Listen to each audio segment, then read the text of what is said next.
endlessly manipulating money. So something in my mind, there's a high probability that over the course of the next 6 to 12 months, something will break. I don't know what it is. I don't know if it's, like everybody's talking about the commercial real estate market. That's an obvious train wreck that's happening real time. Welcome to the Rose Show podcast. Thank you so much for joining us. Today, I'm here with James Lavish. He is a reformed hedge fund manager, co-managing partner of the Bitcoin Opportunity Fund, and he's the author of a fantastic newsletter, The Informationist, Simplifying Finance for All. So how you doing over there, James? You make me sound so smart and accomplished. You are very smart. You know a little bit about everything, actually a lot about everything. I'm pretty impressed with your tweets. Well, thank you. I appreciate that. And you have some zingers yourself. So thank you so much. I have to ask you, what is a reformed hedge fund manager? Well, if you've ever seen, so my wife and I started watching the show Billions. I watched that. I bucked the trend. I couldn't do it. I just couldn't watch it. I was so annoyed, because the way that the industry, the entertainment industry paints hedge fund managers, investment managers, hedge fund managers in particular is nauseating. Right? It's not accurate. It's so annoying. I have to pause this thing like at least 10 times a show and explain to her why it's wrong, or what they're doing would never happen. But so reformed hedge fund manager is kind of the opposite of that, right? So I've been in hedge funds for almost 30, or I was in hedge funds for over 30 years. And it's a really fast culture. And it's high octane. So the parts that they get right in Billions is stuff like it's really intense. There's literal fights that happen on floors sometimes. Definitely shouting matches, and it's a lot of testosterone. And so and you don't really. So the reform part, though, in to be to get a little bit more serious, the reform part is, often they just don't care about the little guy. It's all about eat what you kill. And it is one spot in finance that's more of a meritocracy. So yeah, everybody has their book. They, both the traders and the analysts and portfolio managers, they all share books, and they eat what they kill. Meaning, if they generate $20 million in profits for the firm that year, well, they're going to split up a 20% fee on that. They're going to split up that $4 million. And so and they'll push it, and they don't really care who gets in the way. Sometimes they'll just steamroll right over them. So the reform part in honesty and seriousness is I just can't live that way anymore. I don't do that. Even with the Bitcoin Opportunity Fund, it's about growth. It's about excitement of this, in this new asset and new money, hard money, the hardest money that's ever been created. And we can talk all about that. It's about growing that ecosystem and helping people who need it most. And so it couldn't be any more different than what I was doing before. It's a lot slower paced. It doesn't ignore casualties along the way. Let's put it that way. I love that. Well said. Well, we can tell by your newsletter and your tweets that you're so giving and you're so generous with your knowledge and sharing, and you have these amazing threads. And I urge everyone to check out your Twitter, where you have these threads where you explain these financial concepts for people, from the BTFP into the Treasury bond auctions. And most people, it's very confusing. So you really break it down. So I can tell you're definitely very reformed, Well, James. that's part of the reform, is giving people that insight. Because when you're a hedge fund manager, you want to keep all the information for yourself. You kind of hoard it. You don't want anybody to understand everything you do, because that gives you the edge. So by letting people in, bringing them to the back room and showing them what's actually going on, I think people appreciate that. And it's not that difficult. It's just, there's acronyms, there's terms. people throw them around very quickly and they just blaze right by them. And even in tweets, so you could have 6 acronyms in a tweet and lose somebody. So I try to make sure that it's digestible for anyone. So if I'm talking to a friend who's a fireman and they don't have any investment knowledge, and I try to explain to them what's going on with money, if they don't understand it, then I'm not explaining it well enough. So that's kind of the way I feel. I want everybody to be able to really understand what's going on. So when they hear things like the Fed put, or they hear something like, the deficit, like what does it really mean, and how does it relate to them? Like how does it hit home for them? How is it impacting them? So and surprisingly, I just started that newsletter kind of for fun, just to share some of that knowledge. And I didn't really have any aspirations for it, but it's taken off completely. It's almost taken a life of its own. And so I have over 30,000 subscribers now. It's completely Wow. free. I do it once every week, and then it's being passed around quite a bit just because people appreciate being talked to intelligently, but not I try to avoid the trap of trying to sound intelligent in your writing, because like you said, if it's simple, it helps people. Love that. Well, we appreciate you so much. Thank you so much for Thank you. enlightening everyone on Twitter and your newsletter. That's what we're here to do today is simplify finance, macro markets, and investing for all. And that is, the focus of the show, my favorite topics. And we're going to go beyond the headlines and go deeper and exposing the truth and a lot of the misinformation out there. And I know you do that all the time as There's a lot. well. There's There's a a lot of lot, right? misinformation Exactly. and confusing stuff. I'm turning off my heat. It's warmed up in here, but and confusing stuff. And it seems like economists want to confuse you. It seems like the government wants to confuse you. When you have the White House get up and say that prices are coming down, that's not truthful. Yes, inflation is coming down. It just means that the car is still moving forward and up the hill, but just not as fast. So, people need to understand these things. Exactly. Disinflation versus deflation. And we Right. have CPI is still rising month over month. It's just at a slower pace. But well said there. So, James, I'd like to get started with the markets because that's a hot topic right now. We got NVIDIA, SMCI going straight up, and AI technology. What are your thoughts on the Well, market?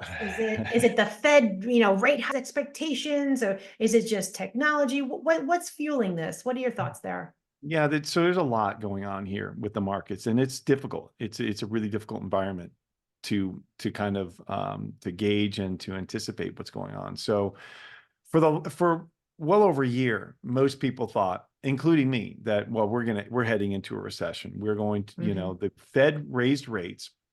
They made money expensive, which makes smaller companies and people, it makes it difficult for them to meet the margin, meaning, cover all their expenses.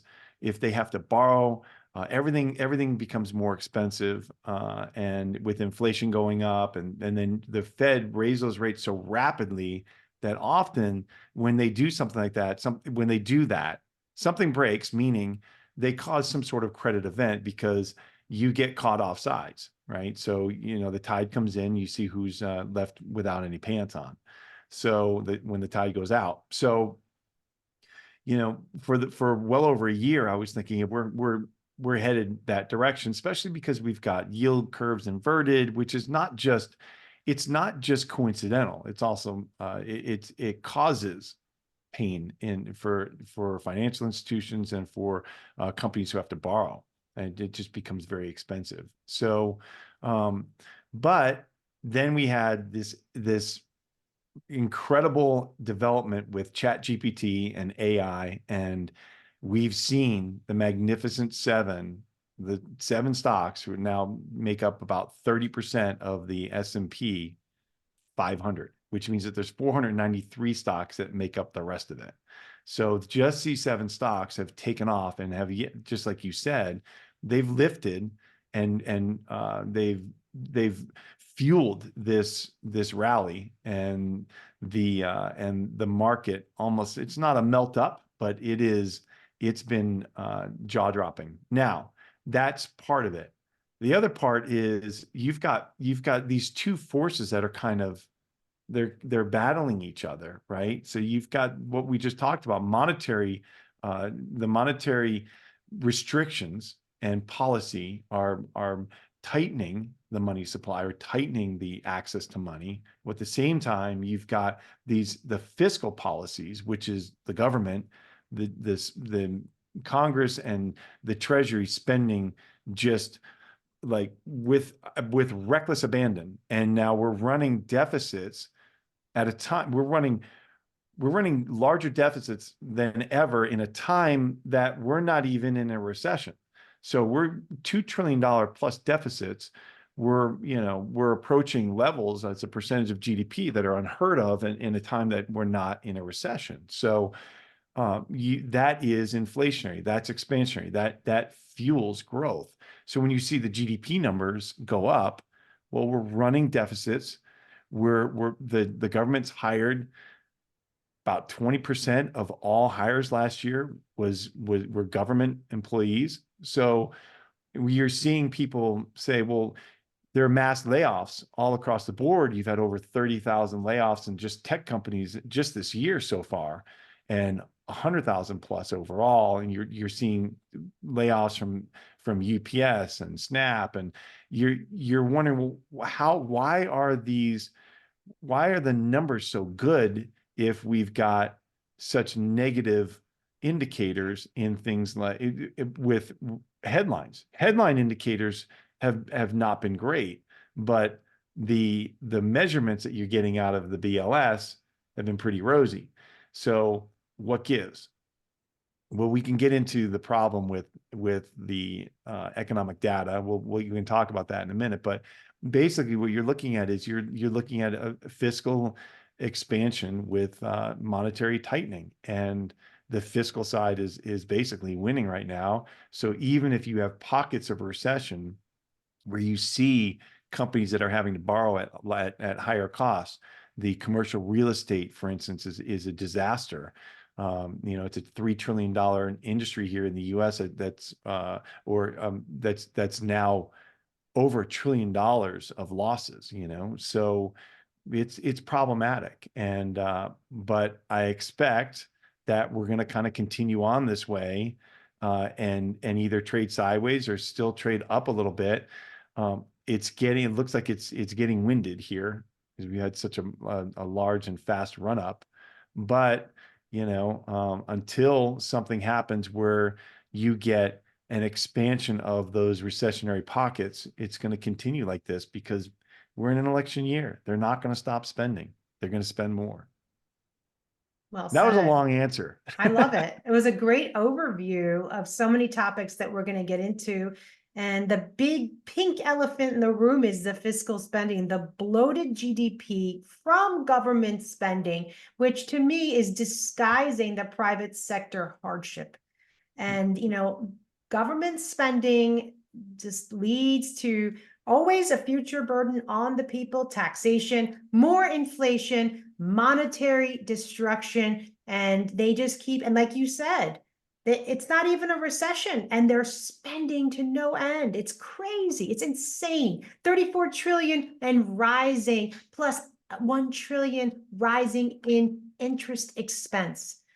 Yeah. Major issues here. So what I want to do, oh, no, you talked about margins compressed, absolutely, higher costs of money. And there's so many factors going into this. And we know there's data lags. So recession, we all thought it was going to happen already. Even these economists, Dr. Steve Hanke, he's like, oh, the recession, the quantitative theory of money, recession's happening this year. And he even comes out and says he was wrong. He's like, now it's going to be late this year, maybe next year. What are your thoughts in why this recession got delayed? Is there some type of liquidity injections you think that's mitigating the QT? Well, it's like we were just talking about. The fiscal spending has been a large part of it, right? So just the sheer amount of liquidity being poured into the markets Mhm. from the government spending and continuing to borrow. So they're just borrowing from future Mhm. productivity.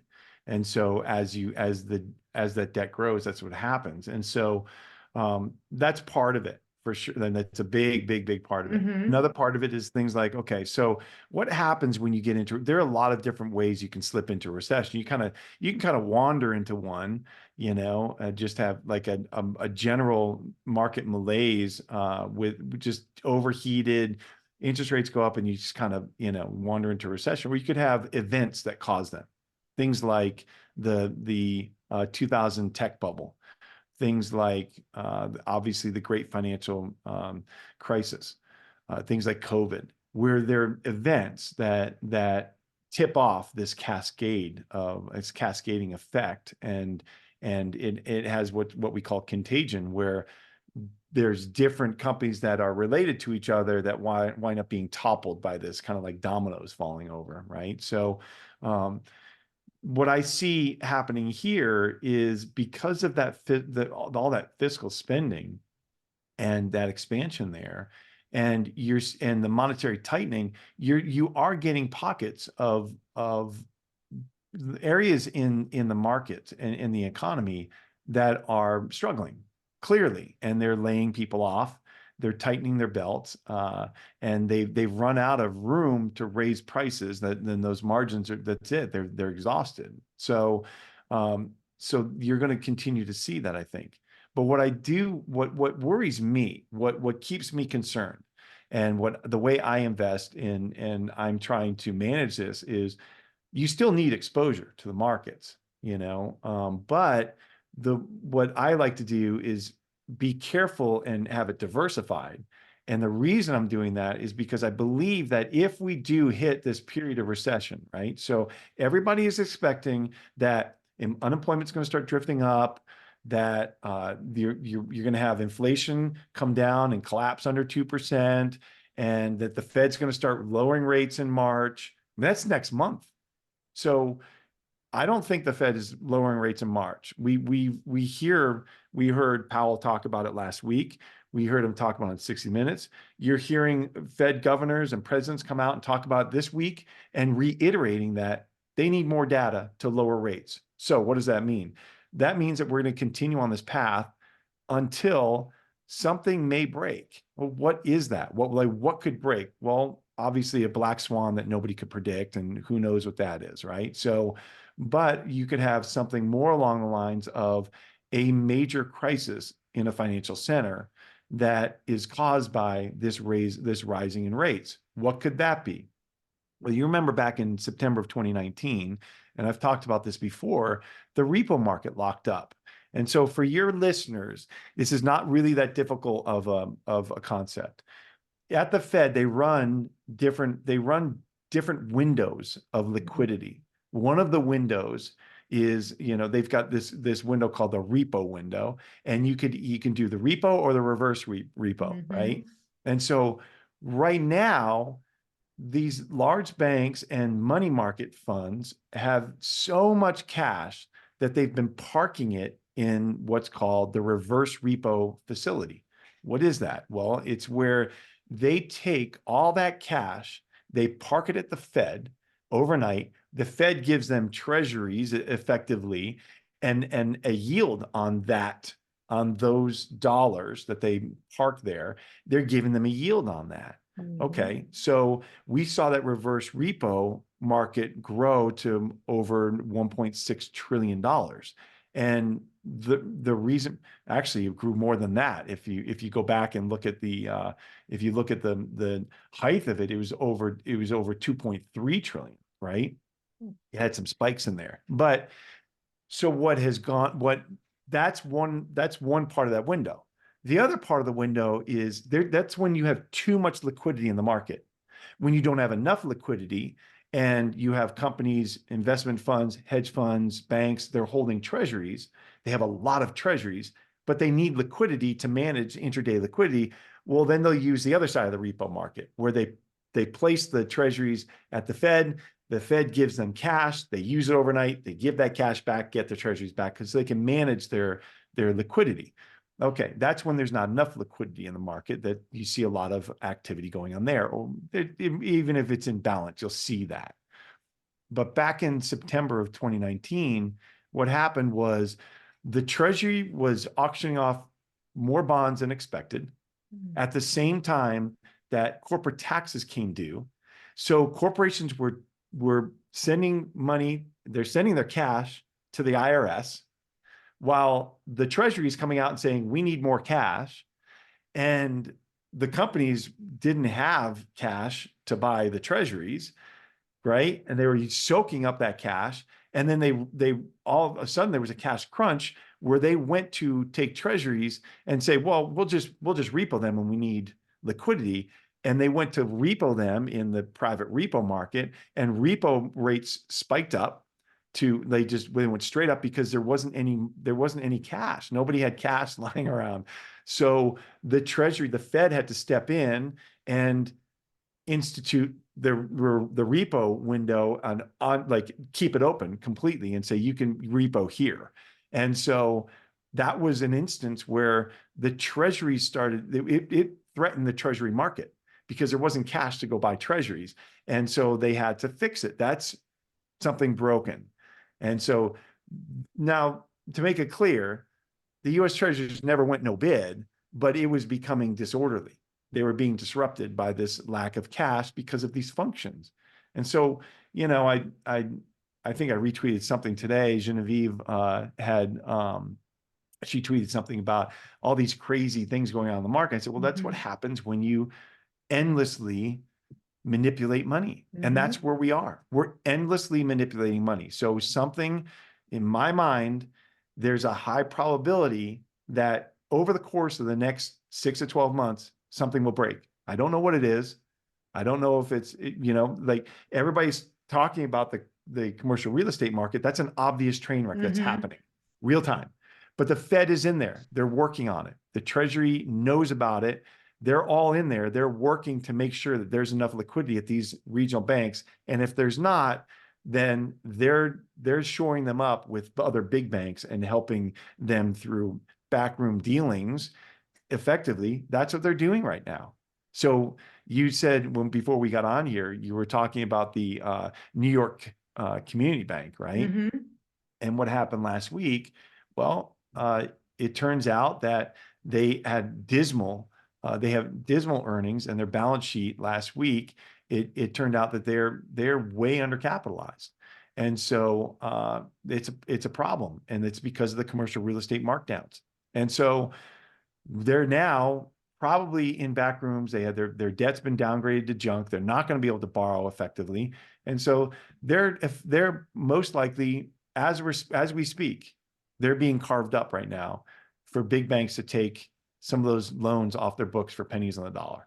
And so we don't know what will happen yet. We'll probably find out this weekend. We'll see. But that's a blip, but it's a warning signal. I mean, it's a red flag. That's okay. This is not over. There's still issues in the banking world, especially in the regional banks. But now what happens? Because last March, a year ago, the Fed had instituted this program called the BTFP, the Bank Term Funding Program. And that sloshed money into the hands of these banks in return for their treasuries in order to make sure that they had enough liquidity, that they had enough reserves, that they wouldn't have a run on the bank. Well, now that's going away. That's going to close now, and these banks are going to have to figure out something else. So what goes back to what we were talking about before, liquidity. Well, the Fed's going to ensure there's enough liquidity. So what are they doing? This is a very long-winded answer. And so I love it. This is awesome. So what are they doing? They're forcing banks to use what's called the overnight window. You know about the overnight window. You're an investor. And so if you're a bank, if you're an institution and you use the overnight window, what is that? That's a window at the Fed where you can get overnight loans for for nothing, basically. You know, you're basically just getting an overnight loan from the Fed. And if you need cash, if you need capital, the problem is when you do that, historically, it's been a very, very negative stigma attached to doing that, right? So if you're a bank and you go do that, it's like, oh, they must be in trouble. They're not able to use the repo market. They're being turned away from people. So there must be something going on there. And so now the Fed is saying, no, no, no, everybody has to use this in order to have the ability to use it in the future. You have to tap it at least once a year. So what is that going to do? It's going to normalize using the overnight window, the discount window, right? So if everybody is in there using a discount window, it's difficult to tell if a bank is having a problem. That's public knowledge when you use the discount window. When you're using BTFP, it was private. It's being held private for 5 years. Nobody knows who uses it for 5 years. And so, but it's a glaring, it's like an alarm siren that goes off when you use it. Now they're going to normalize it. So when the BTFP program ends, I expect a lot of banks are going to just start normalizing using the discount window in order to have meet their cash needs. We'll see what happens. I don't know for sure, but it seems a little bit too coincidental that they're talking about forcing banks to use that at the same time that they're, closing down the BTFP. So Yeah, well said. Thank you so much for that. It was amazing. I also read that how they're forcing banks to use that, and that was a red flag to me. Like, what's going on? And and now we know the BTFP ends. I think it's March 11th. yeah, So 1 month. now, yeah. So now discount window seems to be next. Wow. So this Unless they is come up with another acronym, or they say, right. or if we have 2 or 3 more New York community banks occur, they may say, look, we're going to extend this just to make sure. But what's interesting is last week, and I'm going to write a thread about how to read the Fed, but last Yeah. week, uh, the Fed struck from the language of and let me look it up exactly what it was because I don't want to get this wrong, but they struck from the language the statement about the strength of the banking industry and the financial industry. And so I'm going to find it here for you so I don't Perfect. misquote it. Thank you. But what's shocking to me is that they take this line out. It's been in there for a year. They put this line in back in March of 2023, and it said the U.S. banking system is sound and resilient. Tighter financial and credit conditions for households and businesses are likely to weigh on economic activity, hiring, and inflation. The extent of these effects remains uncertain. The committee remains highly attentive to inflation risks. Okay, so that was one paragraph that they had in there for a year. So they kind of sandwiched around it. But the important line is the U.S. banking system is sound and resilient. Resilient. Well, And it's not there anymore, right? that got taken out of the press release in the red line. So that got taken out. It was in every single press release for a year, Wow. and then they took it out. And it's shocking to me that nobody asked about it. Not one reporter, not one pundit, nobody asked about it. They're like, oh, well. So, and to me, it's funny because I think that they planned on taking it out.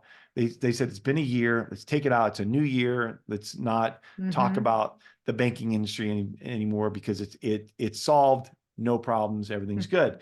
And literally that week, New York Community Bank basically implodes. So we're going to watch to see if this gets added back in and if you have more New York community banks occur. And that's the big question, right? So could we have more of those happen? Do we have another kind of company implode?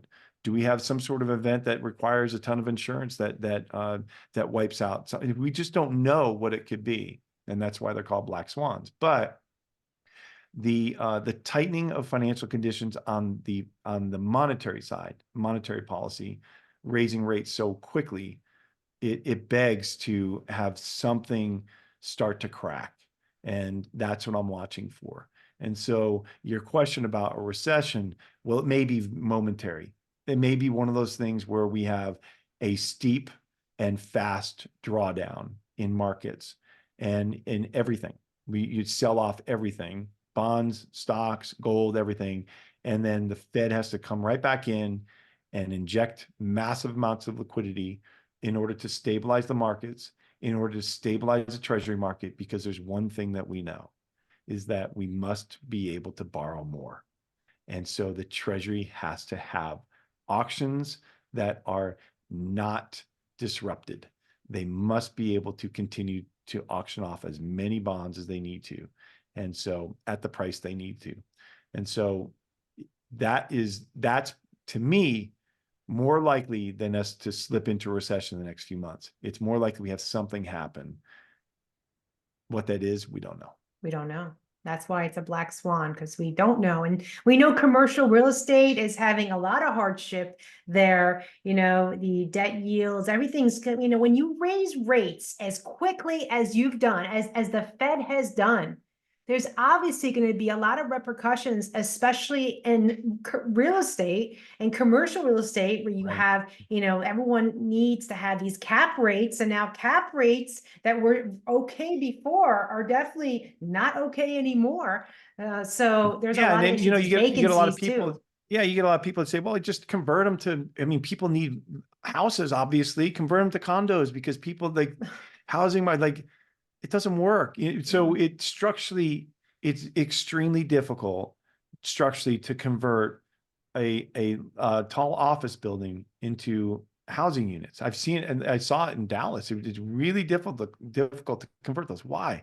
Because typically you have elevators going up the middle of the building along with water supply, which have centrally located bathrooms and facilities that don't extend out. So you have to change all the piping, you have to change the wiring, you have to it is a massive and extremely expensive undertaking. So it's not simply solvable. That's the part of the issue is that when you look at Europe, everybody's back to work. I mean, yeah, US is back to work, but from home. There's many offices are just not full anymore. It's just they're down 20, 30, 40% in occupancy, which hits your cap rate like you're just talking about, which makes those commercial real estate properties underwater. Now, not all of it is, right? It really depends. Is it office buildings? Are they medical facilities? Are they strip centers and strip malls and retail? Like it's not all the same. So it's not across the board, but there are pockets that are devastated. And pockets like, for instance, downtown San Francisco, Ugh. they're devastated. And that's not coming back anytime soon. It's not coming back fast enough for those notes that are due to be refinanced at a rate that allows for that company to remain solvent and that owner to remain solvent. It's just that the math doesn't work. It doesn't. And then the debt yields, the banks, when these commercial real estate loans come due and they're shorter term than, residential, what's going to happen? The person's going to have to come out with more cash out of pocket in order to get these loans. And so there's a lot of issues there. And I love this tweet that you put out. This is so important. Everyone needs to understand, because unfortunately people forget history pretty quickly, or maybe they just want to, and there's a recency bias. But you put out this great tweet, and you had Ben Bernanke in 2007 said he believes the housing mess is contained. And now in Yellen in 2024, just the other day, said commercial real estate is a concern, but manageable. Now that's very concerning. They're the two headlines, right? So she knows it's a problem, and she testified in Congress it's a problem. She's concerned about it, but it's manageable. That just tells you what does that mean? To me, that means that there are going to be companies and regional banks that are sacrificed. It just means that we're going to have a further consolidation of balance sheets into the JP Morgans, the Citigroups, the Wells Fargos of the world. They're going to, because they're systematically important banks, right? So they're deemed protected. And so they can just keep swallowing every single one of these entities. And I think that's what's going to happen. And unfortunately, it hurts the little guy. It just continues to hurt those customers who are you have customers who are out in these small regional banks. They're actually getting a return on their deposits, or they have relationships that matter, that help them avoid these extraneous and ridiculous fees. And it winds up hurting the little guys, and that's it's a shame. It always hurts the little guys, the small businesses, the middle class. Everyone's more sensitive to these rate hikes and the higher costs of money. And like you said, it's a lot of consolidation going on. There's going to be less banks, but more branches. There's going to be that JP Morgan is going to be growing even bigger. I didn't think it was possible, but that definitely seems to be the pattern that's going on. And as more banking crisis, more banks fail, they're going to be right there buying at pennies on the dollar and just keep consolidating and growing larger. An oligopoly in the banking system, very concerning. Before we move on, I want to talk more about the reverse repo. You are an expert. I have to say, you're full of knowledge with the reverse repo and on the auctions and all that stuff. So I think we can dig a little deeper with this reverse repo. Okay, so we have the reverse repo drain, seems likely for April. That's what I was reading. So now the Fed probably has to switch to maintaining an interest rate ceiling, or finding some way basically to inject this liquidity, which is what you were saying. So you said that it's going to change a little bit. Maybe, do you think it would be like repurchase agreements, or maybe an emergency landing, or Yeah. bailouts? I mean, we know these bailouts and they're bad for all the people. What are the true ramifications of this reverse repo drain? And what do Yeah. you So think the Fed might do? let's talk about that. So we're talking about how that the fiscal policies are they're so onerous right now. They're spending recklessly, right, and borrowing so much money. We saw $2.6 trillion of debt added last year. Wow. Yeah. We're running $2 trillion deficits. We're spending over $1 trillion on just interest on the debt alone. So but go back to that, the money they printed back in COVID during 2020, 2021, the amount of money that the Fed printed. So what they were doing, for your listeners, is basically they printed money by pressing a button. The Treasury presses a button, it puts cash on the balance sheet of the Fed. Just boop, just puts it on there. The Fed turns around and, using banks, and it's a little bit more complicated than this, but effectively they go and buy treasuries in the open market. Mhm. And why do they do that? They're buying treasuries at very high prices and injecting cash into the system that wasn't there before, right? So just think about it. There's cash just shows up. They throw that cash at the system. They take those treasuries and put them on their balance sheet. They park them there, and the cash just stays in the system. So it's like a long lost rich grandfather shows up, and suddenly you're a billionaire. So they injected trillions of dollars into the system, and so now that money, there's so much of it sloshing around, it ends up in deposits and in money market funds. And those money market funds, as we were saying, they buy the reverse repo, meaning they park that cash at the reverse repo, right? So now, with the Treasury needing to borrow so much and issue so many bonds, they know that money is just sitting there idle. It's not doing anything. It's just making money. The Fed is literally just paying them a return to park it there. So what are they doing? The Treasury is issuing short-term T-bills, because the money that is in that reverse repo is mostly money market funds. And money market funds they can't buy bonds. Why? Because they have interest rate risk. They have basis risk, basically. So if bonds move, then they could lose money, basically, right? And if money starts getting taken out of their money market funds, well, they need liquidity to give that back to their investors. And so they can't have things that are interest rate sensitive. but treasuries aren't really, because T-bills aren't really, treasuries are. T-bills aren't, because they're such short duration that they mature constantly. And so they have enough liquidity that they can manage around that they can have a large amount of T-bills. And the Treasury knows this. So what do? They issue, or they auction off these T-bills that are at a rate that are commensurate with, or a little bit better than, the reverse repo is paying them. So that money market capital is going into the T-bills. Okay. So you're seeing the reverse repo now, it's starting to tail off. And so it went from 2.1 trillion. It's been draining and draining and draining, and that's where it's going. And so there's about $500 billion left in that facility. Talking numbers.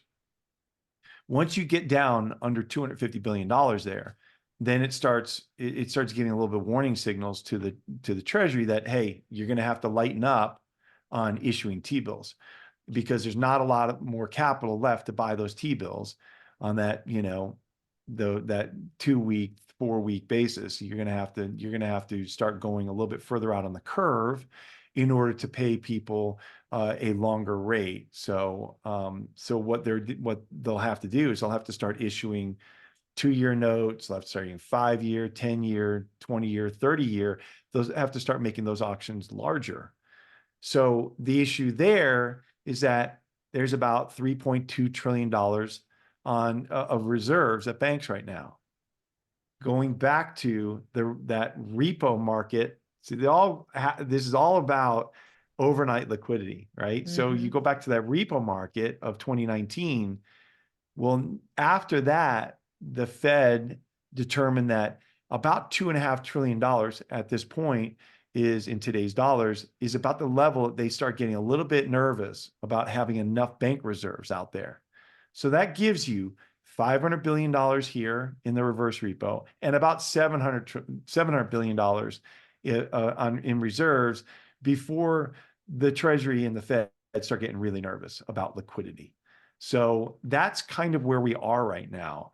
And I'm watching this reverse repo, and according to what the Treasury is planning to issue or auction off in the near future, yeah, it looks like it's about March, April. I'm surprised that we're making it this far, actually, but they're dragging it out, and it really depends on how much they used on in the Treasury General account. If they draw that down a little bit more, because remember, it's election year, they want to make everything look great.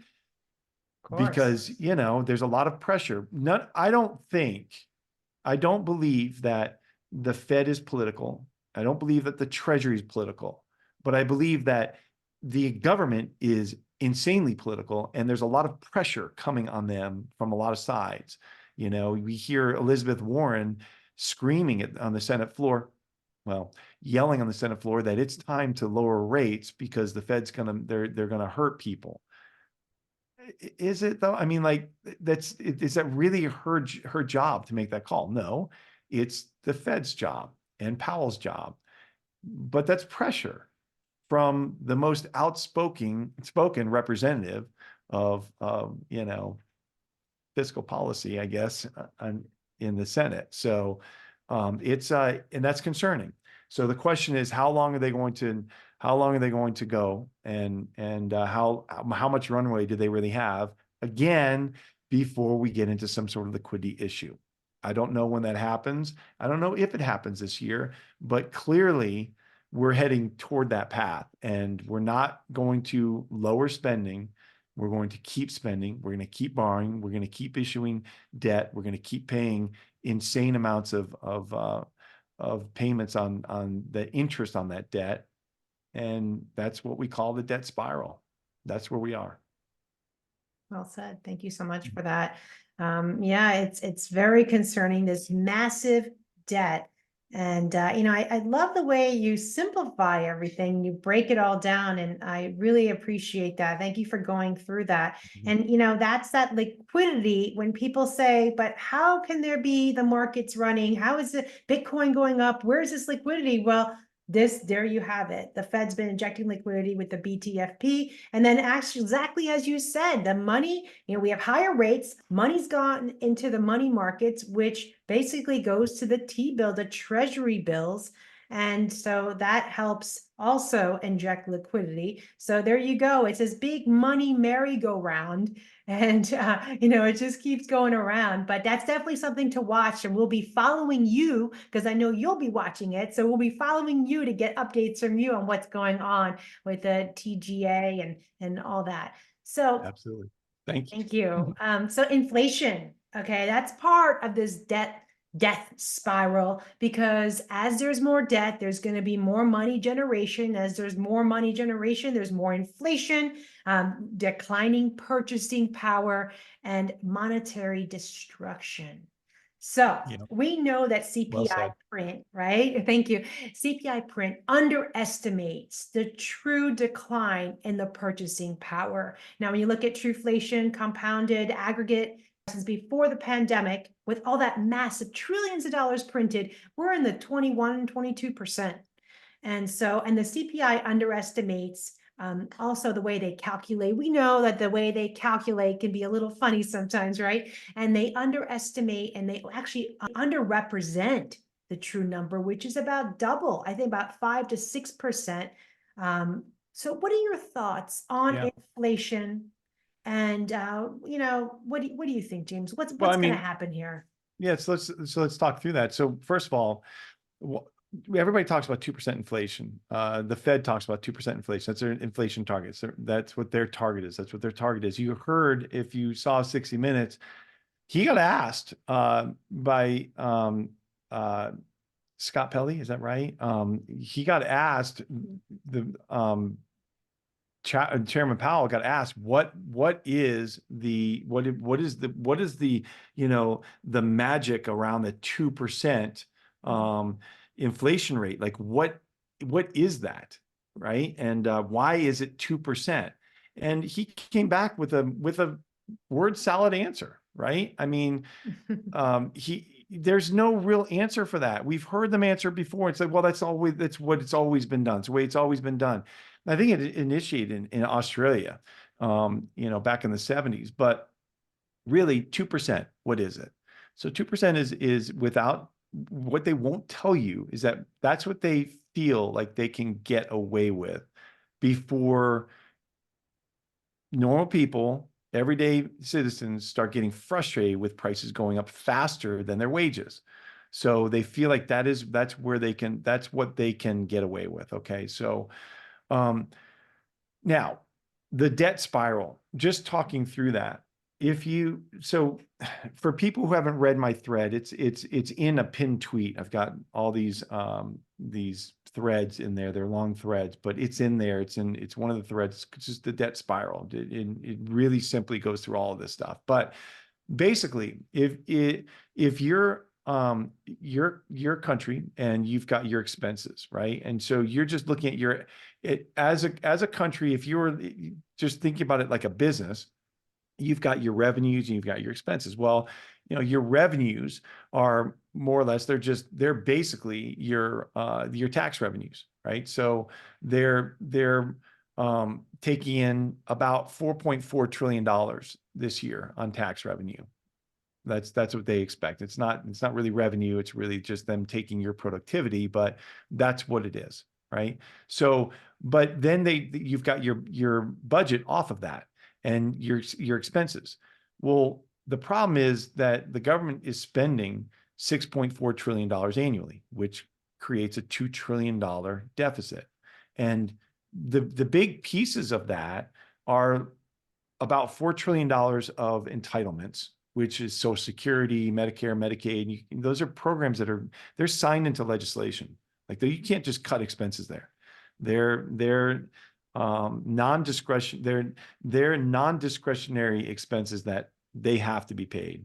So, and then you've got interest on your debt. Well, that has to be paid. That's 100% must be paid. And you've got your defense spending, which they're long-term contracts with suppliers and engineers that you have to pay these, and nobody's going to cut their defense spending. It's just not in the U.S. The Congress is not going to cut defense spending. These are as good as signed into legislation, right? And we see every year they're going up with Ukraine and everything else. So that's about $800 billion. So just think about that for a second. So you've got about $4 trillion of expenses on your on entitlements. You've got $800 billion of expenses on your interest on your debt. You've got $1 trillion now of expenses on interest on your debt. So that all added up is $5.8 trillion. You're spending more on interest on your debt than you are on military, which is just insane on defense. Okay. So now you're at $5.8 trillion. Remember what we said the revenue was? 4.4 trillion. So right there, they're 1.4 trillion in the hole before any non-discretionary or discretionary spending. Programs that are not signed into legislation that kind of fluctuate year to year. And so what do you do? What can you do to fix that? Well, you've got basically three options, right? You've got your first option is austerity. You cut spending somehow, somewhere. But remember, you're already spending more on programs that are signed into legislation, interest on your debt, and defense. So where are you going to cut to get you down to, even if you cut out all of the defense spending, you're still spending more than you're making in revenue. You're still spending $5 trillion and only taking in 4.4. You're still in deficit, right? So, but nobody's going to do that anyways, because both parties are motivated by being reelected, and they get reelected by giving their constituents what they need. And their constituents then pay into their reelection campaigns. They donate to them and they help them get reelected in various ways. And so they're incentivized to keep spending. Both parties. Both parties are incentivized to trick the other one into cutting spending in an area that would really hurt them politically. They don't do it though. You see it year after year after year. The debt ceiling just gets raised and raised and raised, and nobody is willing to cut spending. Political suicide, not going to happen. The second thing you can do is raise taxes. And you've seen over the history, there are a lot of examples of countries that raise taxes. And what winds up happening is that it disincentivizes growth and productivity, both in reinvestment in that productivity and in just sheer just incentive to go and make more money if you're going to be taxed at a higher rate every dollar you make. So what winds up happening is you get to the same area so you, instead of having higher taxes on the same revenue, you have higher taxes on less revenue. And so you wind up getting to the same spot. It just doesn't work. So the third thing you can do, we'll just issue more debt. And so that's what we do. We just issue more debt, issue more debt, issue more debt. But going back to the inflation, this is why it's so important. So it's necessary to have inflation. They need at least 2% inflation. They also want to hide how high that inflation is, which you alluded to with the CPI, which I agree. I've written threads and newsletters about this. It's hidden because we need the entire world to have confidence in the US dollar. Why? Because we need to issue more debt. We need to borrow more. So why do they need? So it's not just they want to own dollars because they like dollars. They need to have the confidence that if they lend us money, if they lend us $1 million, that when they get that $1 million back, it's not going to have been inflated away to $300,000-$400,000. Well, if you buy a 30-year Treasury, that's exactly what's happening. And so why is that? Well, inflation gets hot, right? So dollars go up, GDP goes up, prices go up in nominal terms. They tax those dollars in nominal terms and pay back that debt in nominal terms. And you wind up as someone who has loaned, a lender to the US government, gets that money back, it's worth a whole lot less. So what they've done is they've debased the dollar in order to pay down the debt. And that's essentially what they're doing.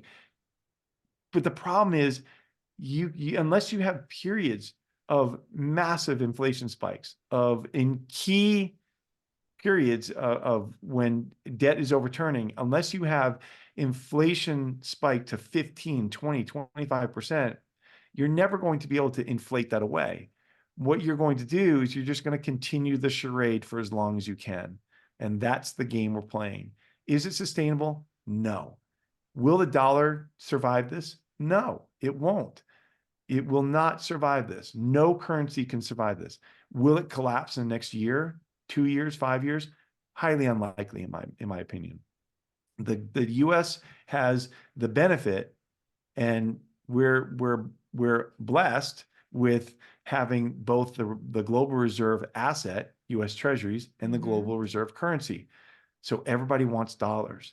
Everybody needs dollars. The dollar, it makes the world go around.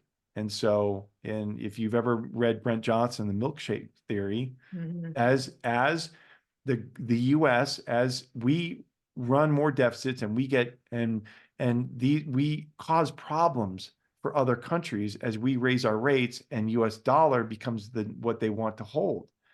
You know, we saw money pouring in here from Japan because our rates were so much higher on our 10-year than their 10-year. And that's what happens. You saw what happened to the yen. The yen was on the verge of collapse, and the Japanese government had to step in and manipulate their interest rates and buy the yen and sell the dollar themselves. And that's what, so these things will happen where at some point you'll see other currencies just collapse into the US dollar. And then unless there is another currency that they can trust, it's just going to continue on like this for a very, very, very long time. Is it 5 years, 10 years, 20 years? I don't know, but it remains to be seen. So that's the problem. And that's why everybody like me, who's not a PhD academic economist, is out there saying, hey, to the everyday people, beware of inflation. Make sure you own some assets because everything's going to inflate, meaning that the dollar is going to deflate. So everything that you own, houses, whether it's fine art, gold, Bitcoin, they're going to appreciate in price, which is really just, it's actually, it's kind of just a trick. It's not real. What's happening is they're not getting more expensive. It's just that the dollar is getting cheaper. Every single currency around the world is getting cheaper against it. Well said. I love that. You touched upon so many excellent points. The global reserve currency, and that's the golden ticket. They want to hold on to that title, and they'll do anything possible to do that. And I call it the shadow inflation. That's like an alternative way of calculating inflation. And there are economists, the Austrian supply side monetarists, and the freedom economists, I call them, the Mises Institute. I love that place. And they tend to look at things the way the true economics is versus the way the mainstream economists, they tend to make the calculations to fit the narrative that needs to be, right? And so I call it political game theory, it seems to be. And I prefer if they encourage business innovation by reducing taxation and reducing regulation. Let there be free markets. But unfortunately, it's not gone that way. Now, like you said, the inflation, is good for the debt. That's how they want. They keep devaluing the dollar, so it lowers the debt, and that's how inflation helps that. And people are always wondering, how does inflation? And you explained it perfectly. And that's exactly what's going on right now. So you talk about this death spiral, and a lot of people think it's going to happen tomorrow or it's going to happen this year, but it actually can go on much longer than we can imagine. Especially because we have the global reserve currency, and the dollar continues to strengthen in the face of this. So, and that's why this will go on for a while. That's right. So exactly.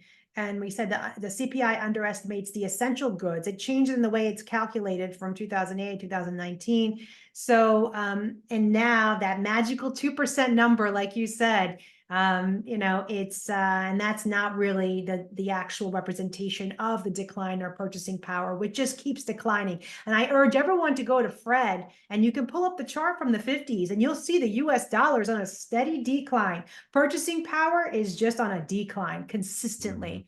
And so, especially after, 1971, after the gold standard, we've been right off the cliff there. Right. But, I want to go into a positive side, and which Yeah. is, what can we do? And I love that you touched upon owning assets and Bitcoin, Mhm. and, the hardest money ever created and a much needed currency, Bitcoin. Tell us about Bitcoin, James. Well, so in my view, like in my world where I come from, you talk about the reformed hedge fund manager, Bitcoin would be an investment. It would be just this thing that people invest in for the money to go up, the number go up, right? And speculative asset, that kind of thing. But as I researched it more and went down that 100-hour rabbit hole, I realized that there's just so much more to it. It's what drew me to it. My son actually had turned me back. He knew I was leaving my old industry, and he said, "I think you ought to give this crypto another look." And that wound up leading me to Bitcoin. And so, but what's interesting is that like here where we are in the developed Western world, we're not that worried about our money, right? So there are people all over the world who are, whether you're Argentinian or you're Venezuelan or you're from, you know, you're from an area that has high structural inflation. I'm not talking about 4, 5, 6%. Like when I say high structural inflation for us, I think it's like 5 to 7% that they hide and make it look like it's 2 or 3. But we're talking about places that have, Triple 20, 30, digits. 40, 50% a month, or just under 50 because they have to make sure that number doesn't look hyperinflative. But and so they're taking those their hard-earned money, and if they're number one, a lot of people are not banked. They don't have a bank around the world. It seems impossible to people here, but if you're if you're in a place like Venezuela, you may not have a bank. If you're in Egypt, you may not have a bank. It depends on the people and your job and what you do and your background and where you live. Bottom line is, there are so many people who are unbanked that don't have a way to save their money. So if they take their money and they put it in their mattress, they wake up next month, it's worth 30% less. A month later, it's worth another 30% less. A month later, it's worth another 30% less. And so the half-life's down to, basically pennies on the dollar by the end of the year. And so people don't, what investors and typical Western consumers don't understand, that Bitcoin is not just this, it's not just this, uh, asset that is speculatory. It's something that is actually hard money, like you said, meaning because it's so decentralized that there's no one entity that controls how much uh, is is printed, that's controlled by an algorithm that is central to every single one of these computers, the nodes that verify transactions and verify that time chain. So for your listeners who don't know much about Bitcoin, it's a time chain it's installed on every single computer that is part of this Bitcoin network. And if you try to uh, replace that time chain with something that the other computers don't agree with, they'll reject it. So, and you'll be your ledger will be kicked off the network. And so these ledgers all match up on this time chain that can't be changed. So what's important about that is that it gives people confidence that if they buy a piece of Bitcoin, if they buy, a part of Bitcoin, that they will wake up the next day and still own it. It can't be taken away from them. It's on that chain. As long as they have the address and the keys to it, it's theirs. And so what's important about that is for people who are around the world that need a way to not just save their money. And hey, look, if you own Bitcoin and you're in a place that has 20, 30% inflation monthly, what do you care if Bitcoin is doing this? As long as it's Mhm. doing this on the way up, and it is, as the network grows, it's volatile to the upside. So you don't care if it's up or down 20%, just as long as you wake up in 3, 4 months, it's not down 90%. That's, that's your bet. Whereas that your currency will be. Your currency will be down 30, 40, 50, 60% this year. No doubt about it, maybe more. And so it makes sense for somebody in those regions to be using it. And so the second thing is it gives you a way to, if you're in an oppressive region that you want to escape from, it gives you the ability to take your assets and flee. Whereas if you have gold, if you have cash, even if you have diamonds, you get stopped at the border and you get searched and they'll confiscate it on you. And so you can't escape with your assets. So there's somebody that I've talked to before on Twitter, and I've seen him in the Bitcoin conferences, El Sultan of Venezuela, and he tells a story about being able to put his family's assets in Bitcoin and escape and get out of Venezuela because he didn't have to have a physical asset to flee with. They couldn't confiscate it from them, and it enabled them to save their assets and their money, and then escape with it. So it's a really important thing, and it's not perfect money yet. It's growing. We need a better way for it to transact quickly. Lightning is growing. There may be a better solution someday that is a second layer, but there as more people get into the ecosystem and more people use it and not just buy it and put it away, but as more people actually use it, then it's going to be a stable currency for people in the future, especially in those oppressive areas. Well said. I love that. It's so beautiful because it's so much more than just money.